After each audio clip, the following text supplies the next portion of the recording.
But I remember being in this Air Force place, and they had a big bar there was for all the enlisted men, and inside that bar they had gambling, they had slot machines. So being a wise-ass Navy guy and all this Air Force guys, I walked in this bar one day, and there was a slot machine over there. So I took my white hat off like this, and I unfolded it, and I opened it so it would carry a lot of stuff. And then I went over to that slot machine, and I put a quarter. Well, all these Air Force guys are watching me, see, because who the hell is this Navy guy walking in here, you know? I put a quarter in there, and I pulled that arm, and by God, about $15 worth of quarters come out. And that filled that whole hat almost, you know? And so I just turned around and just walked right out the door like these guys. I bet they're still talking about it today. These guys thought I did that every day of the week, you know.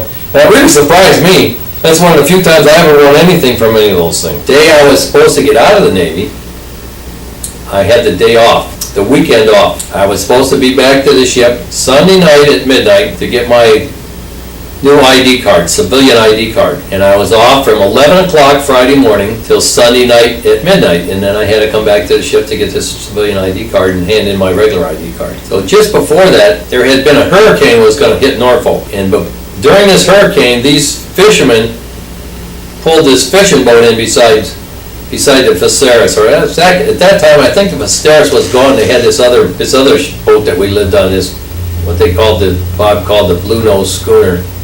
I think we were living on that then. This had been a main fishing boat. So anyhow, these guys pulled in beside us. They said they wanted to tie up over there. We said, well, sure. They said they wanted to ride the hurricane out over there. So anyhow, we went down and got a bunch of beer and stuff we were going to drink through the hurricane. And the hurricane never came. But I was off that weekend anyhow, and I didn't exactly know what I was going to do yet. I was going to head for Miami, but these people wanted me to stay with them.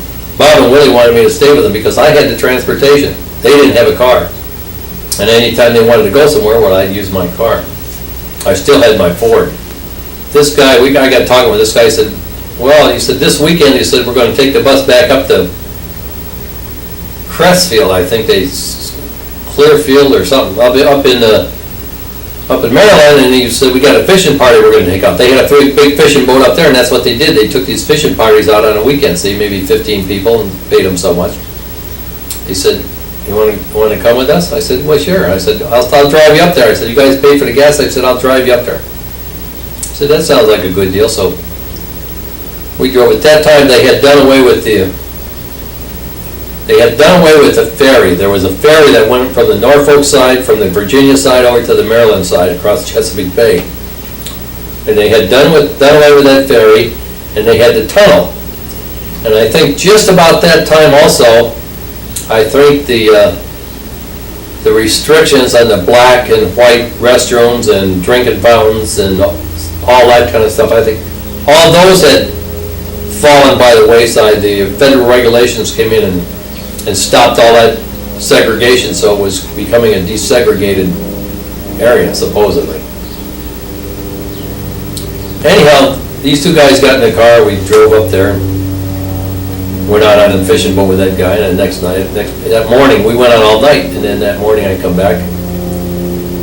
He said, here's a bunk in there, you can use that bunk. And I went there, and I got up in the afternoon, and he said, this is so-and-so. He said, my 18-year-old kid, well, I was about 22, I think. And this kid says, yeah, he said, we just moved down here a little while ago. I got a lot of friends up the road. Crestfield was the place that they had lived. He said, we lived up there for years. He said, I got all my friends up there. You want to go up there? I said, sure. So we went up there, and they had it's just a little old bitty town. They had a drugstore there where these kids would go on a Saturday night. And in the back of the drugstore, they had a storage room that was kind of cleaned out, and all the boxes were pushed over on the side, and they would make a dance floor out of it.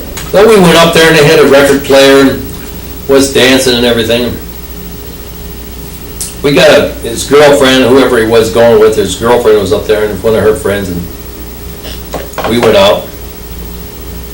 I bought some beer, and I was drinking I don't know, something. I had a bottle underneath the seat.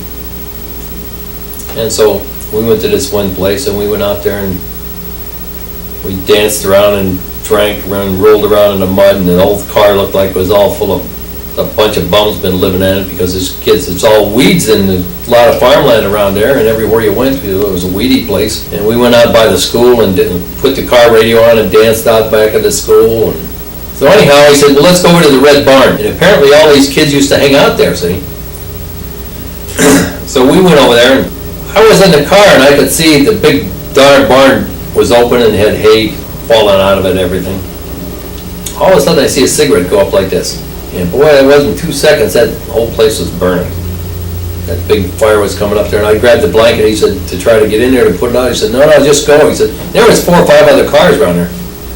So we all pulled out on this highway, side road, and I was like the last one out.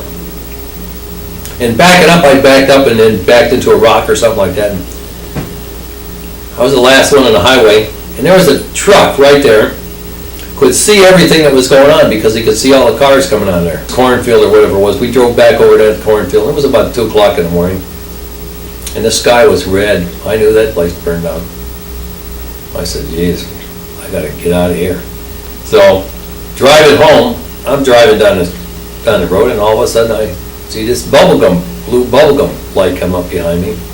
I pulled over, and he said, what were you doing at the Red Barn? I said, no, it wasn't me. He said, yeah, it sure was. And he's got this piece of glass, red glass, that he's fitting right into my tail light, and it's a perfect fit right into my tail light where I backed into the tree getting out of that place, see? I said, okay, I'll tell you everything that happened. He said, well, don't tell me here. He said, I want you to follow me into the station. And this guy's got a big Doberman Pinschers. Damn thing got a head on it. The damn head on it was about that big. And he told this other kid, he said, you get out of there. Well, first he looked in the car. And he looked down below the driver's seat, and there's a bottle of whiskey down below the driver's seat. Half a bottle of whiskey. He said, give me that bottle. And then these 2 girls that are in the back of the car, they looked at me, and they start cussing this cop out. This one girl says, I know about you, you dirty, rotten, so-and-so. And I mean, she's cussing this cop out, and I'm turning white, man. I said, oh, God, this guy's going to have us in jail for 20 years. And she's just cussing this cop out oh boy. And I'm trying to shut her up, and she's been drinking beer. Of course, I've been buying beer, and she's been drinking beer. And I think these girls are, I don't know, 18, 19 years old. Of course, I don't know anything about the Maryland laws, right? Ain't like Ohio. Tell me, what do I care? I'm 22 years old. I know everything there is. No. This kid got in a cop's car, and he put that dog in the back seat. He said, now don't you move, or that dog's going to grab you right by the neck. He drove us. I followed him into the jail. His wife is in there. His wife is a jailer. There's only 2 of them. And then it's just the little old county jail. Got a bunch of 4 or 5 cells up on the top floor and a couple of rooms around there. And he started asking us what captain. This kid said, I ain't going to tell you nothing, this and that, blah, blah, blah. I know I'm the oldest one in the crowd, and I'm starting to think right then that none of these kids are 21 years old. And here I am, 22 years old, and I bought all the beer. I'm drinking, and the state, the laws in those states are a lot more strict, or at that time, than they are other states. Especially if you buy a bottle in one state and transport it into the other state, because they had all kind of liquor laws for taxes and things. And this is what I did. Besides buying these kids beer and giving them beer. So I told him, you just put me in a room about 5 minutes with this kid. I said, he'll tell you everything you want to know. Luckily, the kid was a lot smaller than I was. But anyhow, the kid broke down. He told him everything. He told him who these kids were. And he said, oh, yeah. He said, I know that kid. Is that such and such that lives so? Oh, yeah, that's a kid. Well, I guess these kids had all been in trouble before because the cop knew them right off. Of course, this was a rural area. It was Adams County, Maryland. And it's on a big peninsula that goes on with the Chesapeake Bay on one side and the ocean on the other side, and the peninsula ain't more than, I don't know how wide it is, but it ain't very wide. So this cop knew these people, everybody in this whole area, see? He was a Maryland state trooper. So he went out, he put us in jail. That's where I learned about what the hell did they call it? They didn't call it grits. Scrabble. Yeah, Scrabble, that's what it was. And he tried to feed us that Scrabble in the morning, see, for breakfast, and I couldn't eat that stuff. And the other guy said, oh, I'll take it. You want it? Can I have that? I said, yeah, you can. He went out and found these other kids. And, of course, I was supposed to be back that night at midnight to pick up, before midnight, or at midnight to pick up my ID card. And so he said, okay,